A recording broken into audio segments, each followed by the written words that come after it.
Bond of News. Good afternoon, good morning, wherever you may be. Today I'm going to talk about fear, how it's created, how it's used, and how it successfully turns absolute human beings into cowards, fools. It's a terrible word to use, but fear turns people into fools. Normally I put information at the back, but just head across to my sponsor, if you like. He's going to give you a little bit of information, a couple of seconds, and then we'll go back with the story. Bond of News, sorry for the inconvenience. I thought I'd have a chat offline with you. If you're trying to contact me for information on ID, please keep it very short. If you need to sponsor the common law court, here is the information, email address for ID and information on the bank. Now let's get back to the story. Thank you for watching. Bye for now. Let's have a look at history. History dictates the future, if you like. If you forget your history, well, you got problems. Let's look at some of the things that happened to create this fear that's turned real men into cowards and the populations worldwide into fools. Let's have a quick look at that. Going ahead. So Australia at this stage doesn't seem to be taking the swine flu too seriously. Most of the cases, as you said, are in Melbourne, and our Melbourne reporters spoke to some Melbournians about the virus, and this is what they had to say. Locking yourself away for all of winter isn't a feasible option. Not for a social being like me, at least. If everybody just does what they normally do during flu season, I think it'll be fine.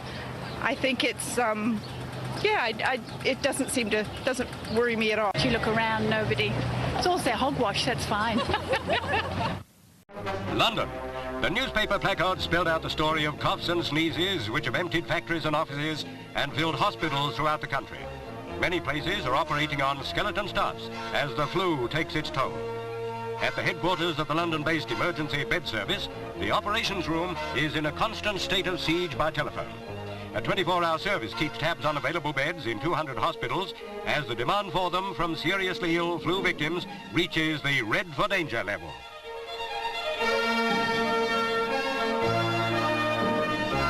Normally there's a staff of 48 to handle urgent requests for hospital beds. But here too, the flu virus has struck and volunteers have had to be called in to help cope. The pressure is intense. This doctor works a 24-hour shift in charge of the service. It's a time of trial as each hour brings more demands for ambulances and beds. Crowded scenes in chemists all over the country are commonplace. Prescriptions to fight the virus are keeping the dispensers working overtime. Another crisis resulting from this demand is the shortage of containers. What if I were to tell you that I could predict down to the second a future apocalyptic event? One where electricity and water would stop. One where planes would fall from the sky. One where nuclear weapons would be launched. One that would spell the breakdown of society as we know it. And it was less than 50 years away. What if I were to tell you it was 15 years away? What if I were to tell you it was a few months away? What if I were to tell you it was tomorrow? This isn't just a hypothetical question. This was a real concern people had as the 20th century came to a close. It prompted increased sales in water, canned food, and survival items as the entire world prepared for an incoming unnatural disaster of unprecedented scale. A potential computer error known as the Y2K bug. The Y2K bug at its simplest was an oversight of older programming practices, but to keep the public calm. Ironically, one of the biggest problems the Millennium Bug could have introduced wouldn't have been the result of a computer error, but instead mass panic. News media constantly pushed the fears of critical utilities breaking down, from water to electricity to ATMs, and a public that didn't trust these technologies was likely to excessively burden them at the last minute, either by saving up water from the tap on December 31st, or by cashing out their bank accounts. The possibility of such a strong overload on any of these critical systems in the hours leading up to the millennium could cause them to shut down, even if the underlying computer code would have worked flawlessly. While professional settings worked on contingency plans for every possibility of system failures, FEMA encouraged citizens to prepare disaster supply kits with the necessary food, water, and first aid supplies for people to survive up to a week without basic utilities. Of course, some took these warnings more seriously than others. Certainly some people ignored the warnings altogether, but on the other end of the spectrum, some people prepared for what they saw as the apocalypse, turning their homes and basements into small fortresses with excesses of supplies to survive the impending disaster.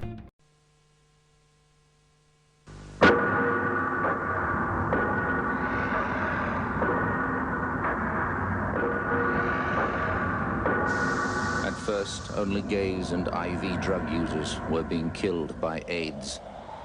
But now we know every one of us could be devastated by it.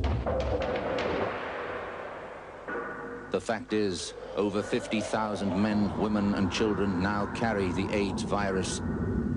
That in 3 years, nearly 2,000 of us will be dead.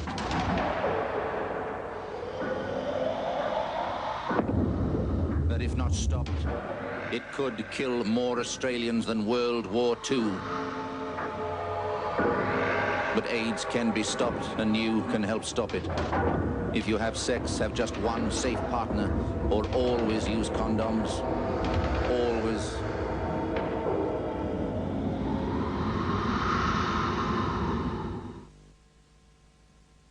Seeing multiple infections in a single individual in a fashion that was just overwhelming and disfiguring. We had to deal with end-of-life issues on a regular basis. To make matters worse, the disease carried a terrible social stigma because it was seen most commonly in gay men and IV drug users. People would say, well, you deserve this for this terrible life that you're leading. There was a lot of bad stuff there with regard to stigma, intolerance, insensitivity to what these people were going through. This is a little video someone put up on Facebook, and I found it fascinating how we can turn living adults into absolute idiots. Have a look at this one, and this is how easy it is done. The gentleman in the elevator now is a candid star. These folks who are entering, the man with the white shirt, the lady with the trench coat, and subsequently one other member of our staff, will face the rear. And you'll see how this man in the trench coat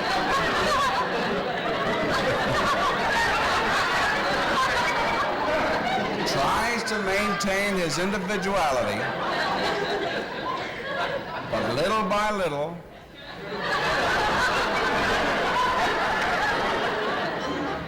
he looks at his watch, but he's really making an excuse for turning just a little bit more to the wall. Now we'll try it once again. Here's the candid subject. Here comes the candid camera staff, 3 of them at least. And this man has apparently been in groups before.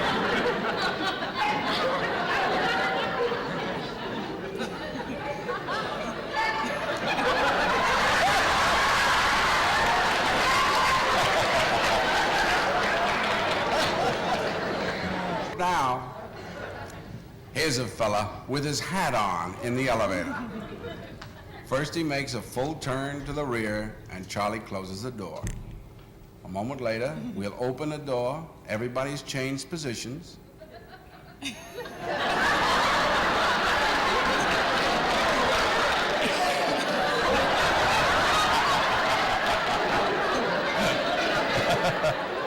Now we'll see if we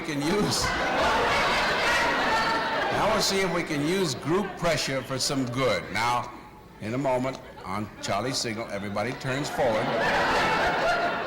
Notice they take off their hats.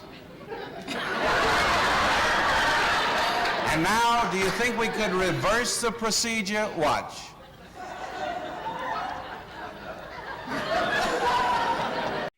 It's hard to believe how history repeats itself. Way back at the beginning of the war, people living in Germany, just like we're living in Victoria and Australia in general, and we have psychopaths in charge. Well, they think they are, but the people are supposed to be, but of course they've all capitulated to fear. This happened before. And just remember, there is a good ending to all of these stories. Hitler, all these regimes, they all collapsed. Well, let's look at this This one from Germany, how the Germans or the Nazis created fear. 25 years ago, Hermann Goering testified at the Nuremberg trials, and he was asked, how did you make the German people go along with all this? And he said, it's an easy thing. The only thing a government needs to make people into slaves is fear. You can do this in a Nazi regime. You can do it in a socialist regime. You can do it in a communist regime. You can do it in a monarchy and a democracy. We, the Germans, are asking this question, how it happens in the 1930s. And a lot of people are now getting a sense how it happened. We're held hostage to more and more mutations that can be used to manipulate. Another little clip that I got from Fox News this morning. I shouldn't use the word Fox News because that upsets people overseas a lot, apparently. But the schools, this is where the trouble starts. The children, Mark Latham, great man. He's been trying to get people to listen to him in relation to what they're teaching in schools. But unfortunately, people don't really care about the kids anymore. They're all worried about staying alive. Fear, again, is killing our children, our grandchildren. And what are we going to do about it? Nothing. Let's look at this clip.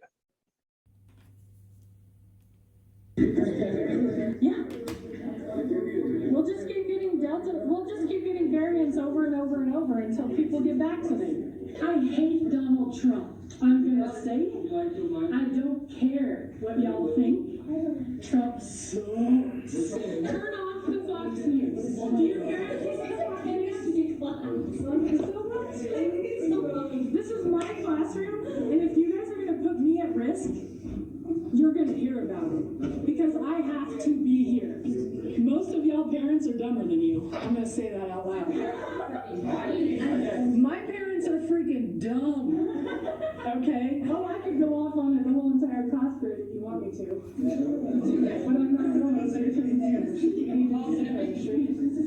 If you don't believe in climate change, get the hell out.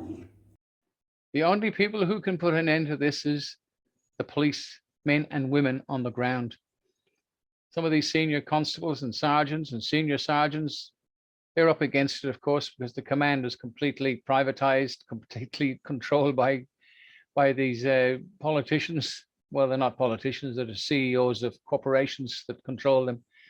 But if the men on the ground were to do something, it would be fantastic. They're the only ones that can put an end to it, but it'd have to be quite a group of them. Otherwise, they'd end up like this poor unfortunate officer did in the United States. Let's have a look at his problems.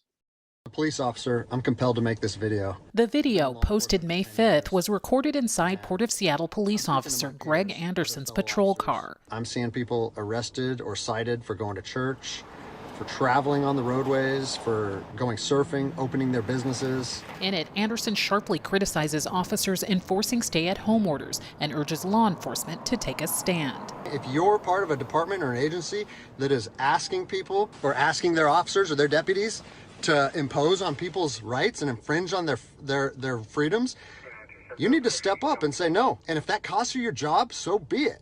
I've already expressed this to my department. And luckily for me, I come from a department that I feel like my chain of command shares my view. The video quickly garnered thousands of views, but fast forward 1 week, and Anderson is telling a very different story about his department. I got a call and it said, listen, the video needs to be taken down right now, and you need to accept a letter of reprimand. Anderson says he refused to take the video down, even after getting a call from Port of Seattle Police Chief Rod Covey. Greg, if you openly defy your governor, you can't be a police officer in the state of Washington. Now I am on a administrative leave status pending termination.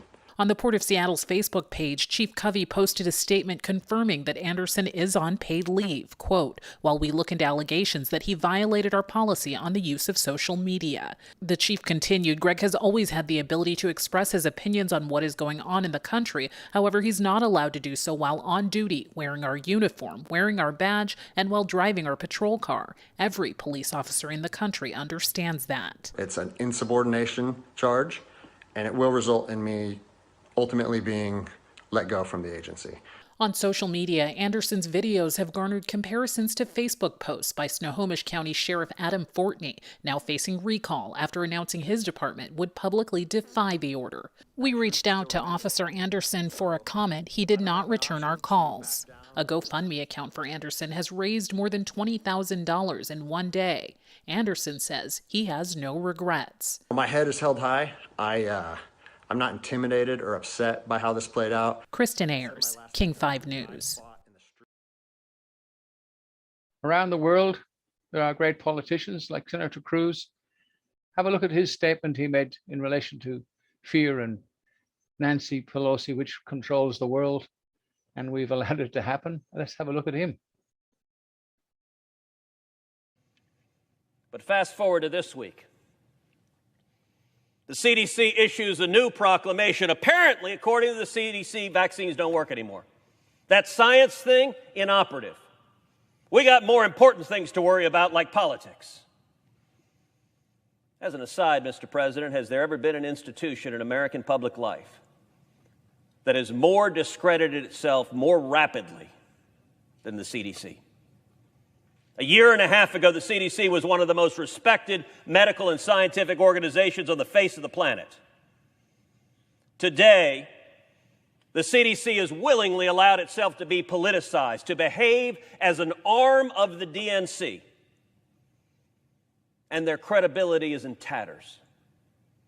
It is a joke. We have seen the emails from Dr. Fauci where he said in the midst of the pandemic, masks don't work, they're not effective. People shouldn't use them. Then we saw him say, oh, no, masks work. But I lied to the American people when I said they didn't work because I didn't want them to wear masks because I wanted first responders to get them. Now pause for a second and think, what the heck is a scientific leader doing lying to the American people supposedly for our own good? The willingness to twist facts to meet political expediency has been stunning. CDC says these are recommendations. These are just recommendations. And then their faithful little foot soldiers, the Democratic office holders, come in and make those recommendations mandates. Fear is one of the most powerful human emotions. While highly useful in situations where threat of immediate harm exists, it is the most debilitating and dangerous of emotions when present unnecessarily. Of one's own making, many are the consequence of narratives created by those in positions of power.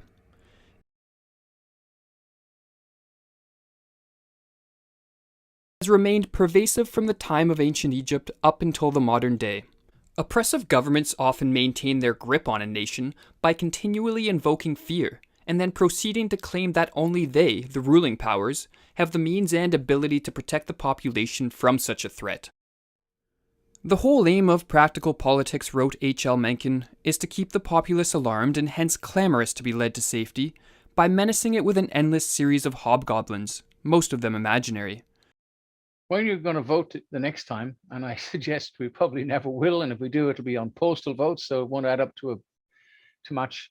But we have a party, the Liberal Democrats, and we have a great man. Have a look at these two men outside Parliament House fighting for you on the steps of Parliament because the dictator that controls that shut the Parliament down so none of these unlawful actions can be debated. David Limbrick and his friend there. I mean, the next time, if we ever get a chance to vote again, these are the people we're going to look up to because they're doing something and they're not just talking rubbish. Good on you guys. So Parliament's been cancelled today. Over the last week, I've been talking with lots of medical professionals about the harms of lockdowns to kids. And, you know, it's really upset me and affected me very, very deeply. And my plan this week in Parliament was to come in and ask the government about how they're going to deal with, opening up the schools. What's the plan for opening up the schools and, dealing with these harms that are being caused to kids? And we're talking about really serious harms here, like, self-harm, suicide, social isolation, all these sorts of things. Well, I'm going to conclude with that. I'm, again, talking to friends and family out there. Unfortunately, the people who really need to see that will never see it, and you will never convince them to watch it, although I must admit, I have found a lot of people who have woken up to the fact that they've been taken for a ride. It will happen. You keep this lockdown. Even the people who have completely brainwashed will go, hang on a minute, enough is enough, and they will fight back. Someone quite said, when these fools realize they've been hoodwinked, they'll be the first out with their pitchforks and grapes fighting back. Well, that can happen. So a message to Daniel Andrews: you have been indicted by a grand jury, and so is a lot of your compadres in this crime. You shut Parliament down so you can't have a discussion. There's no opposition. They're all weak. But thank God to David Limbrick and his friends and others that have put a little bit of fight up. Anyway, London News, I thank you guys for watching. If I'm still here, I'll try and get back again and continue with this. Well, at least I'm trying something. Just a footnote to that video we just made. Let's get this common law court some backing. We need finances, just $20, $100, wherever you've got to spare. We've already spent every cent on badges, cap badges and stuff. Deputy sheriff badges, they've just been paid for. We've got some coming. We need to put this show on the road. Look, a lot of people out there need help with courts. Big businesses need help, but of course they're too big to come to us because we're pretty insignificant. In fact, we need your help. Please support us. The details are at the end of this. We need a few dollars put in, and so we can get. And if you can find a company that's like, lots of restaurants have been destroyed, and if you can get them together as a group, and we can fight these criminals back in the common law court. Our indictments go to the UK, and they also go to the court in The Hague, the International Common Law Court of Justice. They go there as well. So indictments do stand, and we've got 17 indictments. Okay, let's start. We've got 17 indictments from a grand jury, which have to be processed into court cases. And those results of those court cases will be recorded in The Hague by the International Court of Justice. They do have standing. It's up to you to get out from under complaining about the flaming lot. Let's get together and do something. We'll have to wait till this BS is over for the time being, which God knows this psychopath will keep this going along with the rest of the psychopaths in the other states. It's free in England, free in Ireland, but we're just fools, mate. Absolute bloody fools, mate. Cowards beyond belief. No men left. All gutless, no intestinal fortitude. We ever need they couldn't get a war going anyway because no. Anyway, that's a long story. Anyway, please subscribe, guys, with some cash. Bye.